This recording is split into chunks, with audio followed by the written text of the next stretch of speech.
स्वप्नांच्या जगात आली का प्रचिती? श्री स्वामी समर्थ. नमस्कार मित्रांनो. प्रचिती म्हणजेच अनुभूती आणि अनुभूती म्हणजेच साक्षात परमेश्वर श्री स्वामी समर्थ. असाच माझा प्रचिती म्हणजेच अनुभूती देणारा अनुभव इतरांनाही सांगावा, शेअर करावा असं मनोमन वाटत होतं. माझा पवित्र अनुभव तुम्हाला शेअर करत आहे.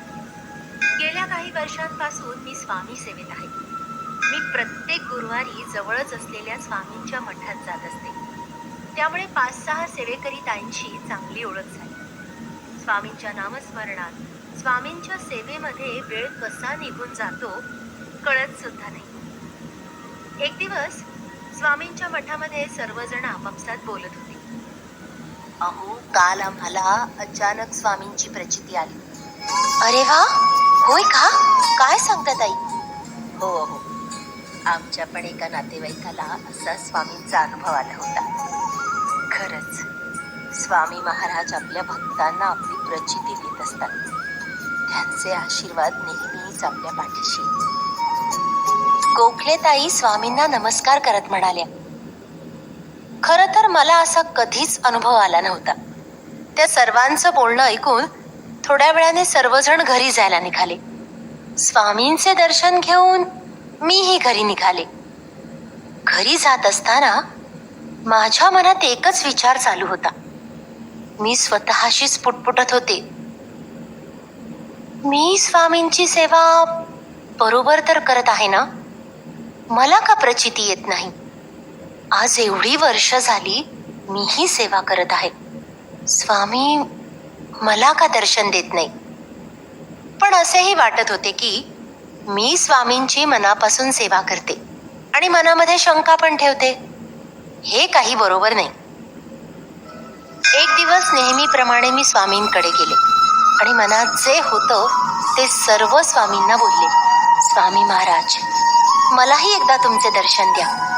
मलाही एकदा तुमची प्रचिती द्या. स्वामींच्या सेवेत असेच दिवसांवर दिवस जात होते. स्वामी माझे आणि आमच्या कुटुंबाचे अविभाज्य भाग बनले होते. फक्त माझ्या मनामध्ये एकच खंत होती की मला स्वामी महाराजांची प्रचिती का बरं नाही येत? एके दिवशी नेहमीप्रमाणे मी स्वामींच्या मठातून थोडी उशिरा घरी आले. अगं मम्मी, किती उशीर? खूप भूक लागलीये. भुकेने व्याकुळ झालेली सोना म्हणाली. हो मम्मा, माझ्याही पोटात खूप कावळे ओरडत आहेत. चिकू पोटावर हात ठेवत म्हणाला. हो हो बेटा, मी लगेच कुकर लावते आणि लवकर जेवण बनवते. ठीक आहे? ठीक आहे मम्मा. थोड्या वेळाने सुधीर ऑफिसवरून घरी आले आणि आम्ही सर्व जेवायला बसलो. मम्मी, आज जेवण खूप छान झालंय. हो हो मम्मा, माझी आवडती मटकीची भाजी पण नेहमीप्रमाणेच खूप छान झाली आहे. सर्वांचं जेवण झाल्यानंतर, अगं नंदा, ऐकतेस का? आज माझं जेवण जास्तच झालंय. मी बाहेर जाऊन आपल्या बिल्डिंगच्या टेरेसवर जरा शतपावली करून येतो. हो ठीक आहे. असंही शतपावली करून तुमचं पोट आत काही जात नाही. मी नेहमीप्रमाणे सुधीरची खोड काढत म्हणाले. इमारतीच्या टेरेसवर शतपावली करत असताना सुधीरना फोन आला. फोनवर बोलत असताना अचानक त्यांचा तोंड जाऊन ते कोसळले आणि 3ऱ्या मजल्यावरून खाली बिल्डिंगच्या गेटजवळ पडले. मी किचनमध्ये भांडी घासत होते आणि अचानक मला वाटलं बिल्डिंगमध्ये काहीतरी काम चालू असावं, म्हणून मी दुर्लक्ष केलं. थोड्या वेळाने मला सोसायटीच्या वॉचमनचा फोन आला.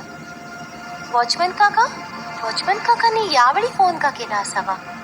मी, हॅलो, हा बोला काका. काय काय सांगता? काकांचा फोन आल्यानंतर मला धक्काच बसला होता. काय करावं मला सुचत नव्हतं.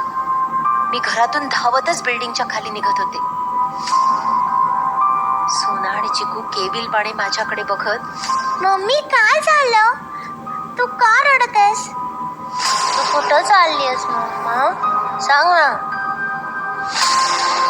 मी आणि मुलं धावतच बिल्डिंग खाली आलो आणि सुधीरनं अशा अवस्थेत बघून मला आणि मुलांना धक्काच बसला होता.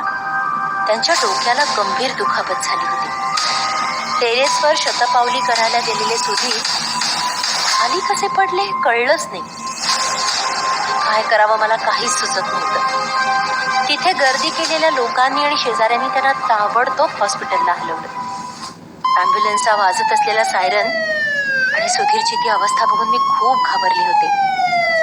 मी सुधीरच्या हातावर हात ठेवून श्री स्वामी समर्थ, श्री स्वामी समर्थ, श्री स्वामी समर्थ असा जप करत होते. हॉस्पिटल जवळ येईपर्यंत माझा जप चालूच होता. थोड्या वेळानं आम्ही हॉस्पिटलला पोहोचलो. गंभीर दुखापत झाल्यामुळे सीटी स्कॅन करण्यासाठी डॉक्टरांनी सांगितलं आणि ICU मध्ये हलवण्यास सांगितलं. माझ्या हृदयाची धडधड वाढतच चालली होती. मनामध्ये असंख्य निगेटिव्ह विचार येत होते आणि मुलांची काळजीही वाटत होती. मी स्वामींना मनामध्ये मनापासून प्रार्थना केली. स्वामी महाराज, आता फक्त तुमच्याच हातात आहे. मला तुम्हीच या परिस्थितीमधून बाहेर काढा. हळूहळू रात्र सरली. दुसऱ्या दिवशी दुपारी रिपोर्ट आला. मला आणि मुलांना अश्रू अनावर झाले होते. जसे रिपोर्ट माझ्या हातात आले, अनबिलिव्हेबल, हे कसं शक्य आहे? डॉक्टर डोळ्यांवर चष्मा लावत म्हणाले, हो काय चमत्कार आहे. तिसऱ्या मजल्यावरून पडून डोक्याला गंभीर दुखापत होऊनही पेशंटचे रिपोर्ट नॉर्मल आले आहेत. माझ्या 30 वर्षांच्या करिअरमध्ये पहिल्यांदाच असं घडलंय. खरंच तुम्ही देवाचेच आभार माना.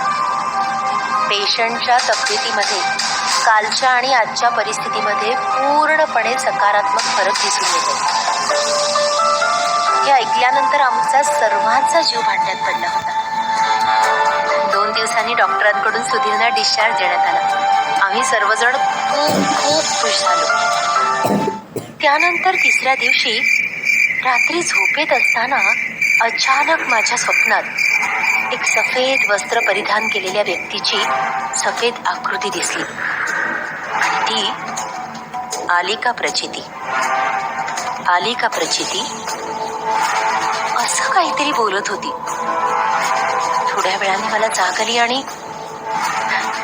खरंच त्या रात्री स्वामींची मला प्रचिती आली होती. स्वामींनी आम्हाला आशीर्वाद दिला होता आणि म्हणूनच सुधीर या गंभीर अपघातामधून वाचले. असा होता हा माझा स्वामी भक्तीचा पवित्र अनुभव. कमेंटमध्ये नक्की तुमचाही असा अनुभव सांगा. धन्यवाद. आपल्या कथेची, अनुभवाची निवड